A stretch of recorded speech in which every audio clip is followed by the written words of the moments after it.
Welcome to our channel maths mode. मैं किशन गुप्ता।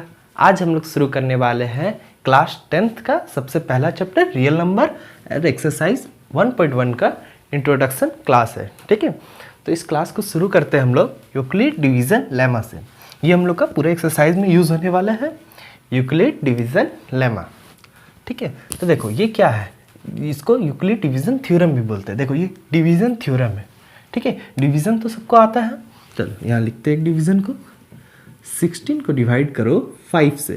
ठीक है, तो ये कितना आएगा, 5 3 से 15, रिमाइंडर हम लोग का बचा 1। तो आप देखो इस डिवीज़न में जितने भी नंबर यूज़ हुए हैं वो सभी नंबर एक स्पेशल पोजीशन पे है और उन पोजीशन का एक नाम है। ठीक है, यहाँ पर जो नंबर लिखा हुआ है उसको हम लोग क्या बोलते हैं, डिवाइडेंट, और इसको डिवाइज़र। ये हुआ हमारा क्वॉशेंट और ये रिमाइंडर। ठीक है, ये सबको मालूम रखना बहुत ज़रूरी है। ठीक है, इसी से हम लोग समझेंगे आगे। देखो जिस नंबर को डिवाइड किया जा रहा है उसे हम लोग डिवाइडेंट बोल रहे हैं, और जिस नंबर से डिवाइड किया जा रहा है वो हम लोग का डिवाइज़र हो गया, और जितनी बार में डिवाइड किया गया वो हमारा का क्वॉशेंट हो गया। ठीक है, और जो बचा हम लोग का वो रिमाइंडर हो गया। ठीक है, अब देखो अब इसी सारे पोजीशन में से हम लोग यूक्लिड जी ने एक रिलेशन फाइंड किया। ठीक है, अब देखो वो रिलेशन क्या है, dividend is equal to divisor into quotient plus remainder. देखो अगर हम लोग को डिवाइडेंट निकालना है तो डिवाइडेंट बराबर होगा किसके, डिवाइज़र और क्वॉशेंट के मल्टीपल और प्लस रिमाइंडर को ऐड करने से। चलो देख लो, इसी क्वेश्चन में हम लोग अपना डिवाइडेंट फाइंड करते हैं। ठीक है, हम लोग का डिवाइज़र कितना है, पहले को डिवाइडेंट फाइंड करना है। ठीक है, तो हम लोग का डिवाइज़र कितना है, 5 लिखो, मल्टीप्लाई क्वॉशेंट कितना है 3। ठीक है, 3 लिखेंगे। रिमाइंडर हम लोग का कितना है, बचा हुआ 1, तो 1। अब देखो 5 इंटू 3 कितना होता है, 15 प्लस 1। क्या डिवाइडेंट हम लोग का 16 आया, और डिवाइडेंट हम लोग का 16 है, देखो है ना।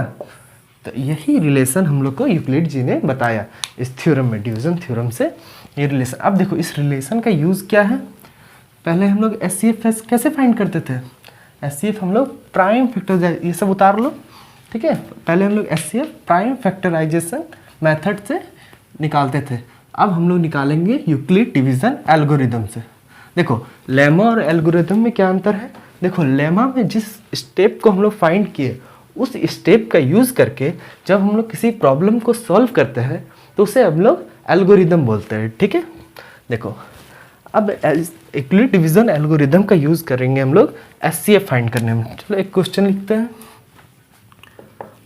Find the SCF of 124 and 24। ठीक है, ये फाइंड करना है हम लोग को।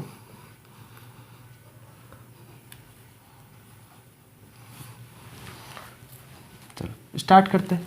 सबसे पहले हम लोग को ये पता, अब देखो इसके बारे में हम लोग NCERT में क्या लिखा हुआ है, A is equal to BQ plus R।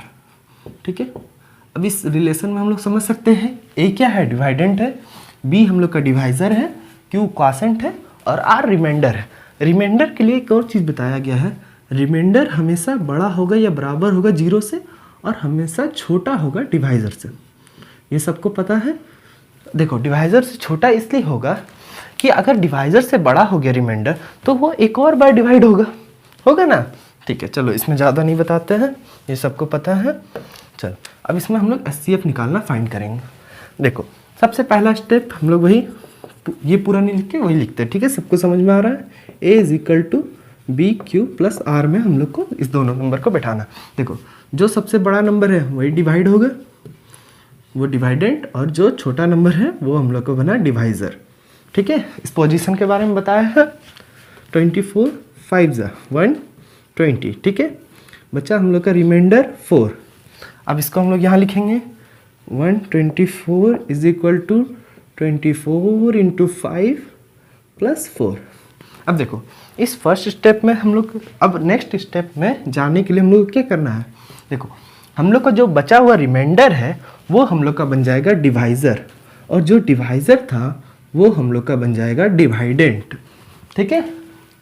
यहाँ तक समझ में आ रहा है? इसमें ध्यान से देखो, जो हम लोग का रिमाइंडर बचा था वो हम लोग का बन जाएगा डिवाइज़र, और जो डिवाइज़र था वो नेक्स्ट स्टेप में डिवाइडेंट बन जाएगा, ठीक है।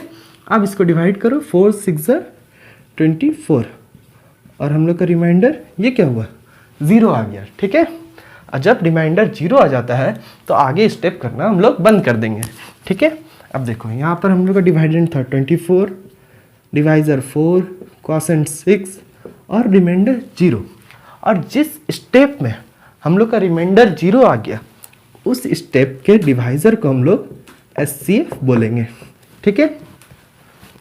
उस स्टेप के डिवाइज़र को हम लोग HCF बोलेंगे, ठीक है। देखो HCF 124 एंड 24 कितना आया, 4। अगर और एक बात इसमें समझ में आ गई, यहाँ तक तो HCF निकालना सीख गए।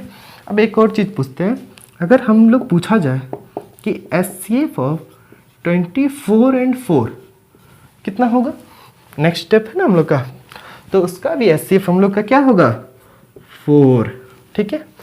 अब देख लो यहाँ पर कैसे, अगर मान लो ये क्वेश्चन हम लोग का स्टार्ट ही यहीं से होता कि 24 एंड 4 का HCF फाइंड करना है, तो क्या ये स्टेप हम लोग का हट जाता, तो भी हम लोग का इसी डिवीज़न में ना हम लोग का रिमाइंडर 0 आ जाता, तो इसका इस डिवाइज़र को हम लोग HCF बोलेंगे, ठीक है।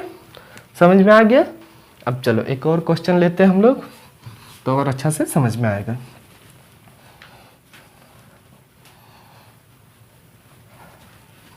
देखो ये प्राइम फैक्टराइजेशन मेथड से इजी होने वाला है, एक बार सीख लोगे तो, ठीक है। देख लो क्वेश्चन क्या है हम लोग का, 135 एंड 225, ठीक है। इन दोनों के HCF फाइंड करना है, ठीक है। तो वापस से क्या है, A is equal to B Q plus R में हम लोग को बैठाना है। अब देखो सबसे बड़ा नंबर कौन सा इसमें, 225, ये डिवाइड होगा किससे, 135 से, ठीक है। 135 1 जा करेंगे तो 135, बचा कितना हम लोग का रिमाइंडर 90। अब देखो इस स्टेप को लिखो, 225 इज इक्वल टू 135 इंटू 1, और रिमाइंडर आया हम लोग का 90। अब नेक्स्ट स्टेप क्या था, 135 हम लोग डिवाइड करेंगे 90 से, ठीक है। ये 90 1 जा 90, फिर हम लोग का बचा 45, फिर से इस स्टेप को लिखो। अब हम लोग का क्या था, डिवाइडेंड 135 था, और हम लोग का डिवाइज़र 90 इंटू 1 प्लस 45, ठीक है।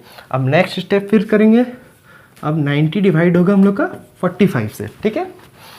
तब कब तक होगा, जब तक रिमाइंडर हम लोग का 0 नहीं आ जाता। अब देखो 45 को 2 से करेंगे 90, क्या हुआ, हम लोग का रिमाइंडर अब आ गया 0, तो अब हम लोग इसको डिवाइड नहीं करेंगे। अब देखो क्या आया, इस बार हम लोग का डिवाइडेंट था 90, डिवाइज़र 45 इंटू 2, रिमाइंडर 0। तो क्या बताया है, जिस स्टेप में हम लोग का रिमाइंडर 0 आ जाएगा उस स्टेप के डिवाइज़र को हम लोग HCF बोलेंगे, ठीक है। चलो तो हम लोग का HCF ऑफ कितना, 135 एंड 225 कितना आया, 45। और एक चीज़ बताए थे, ये जितने स्टेप आए हैं उन सब का HCF हमारा 45 आएगा, ठीक है। HCF कितना था, 45। देखो अब HCF अगर हम बोला जाए, HCF ऑफ 135 एंड 90, तो भी हम लोग का कितना होगा आंसर, 45। और अगर बोला जाए HCF ऑफ 90 एंड 45, तो भी हम लोग का आंसर 45 ही होगा। ठीक है, ये समझा चुके हैं। मान लो ये स्टेप्स नहीं रहता तो हम लोग का किसका 135 एंड 90 का HCF भी 45 आ रहा था। अब ये भी नहीं रहता तो हम लोग का 90 एंड 45 का भी HCF 45 आ रहा था। ठीक है, यहाँ तक समझने में किसी कोई दिक्कत? चलो अब एक्सरसाइज 1.1 का सबसे पहला क्वेश्चन में यही निकालना है, सबको ट्राई करके देखना। और अब हम लोग आगे एग्जाम्पल्स देखेंगे। ठीक है।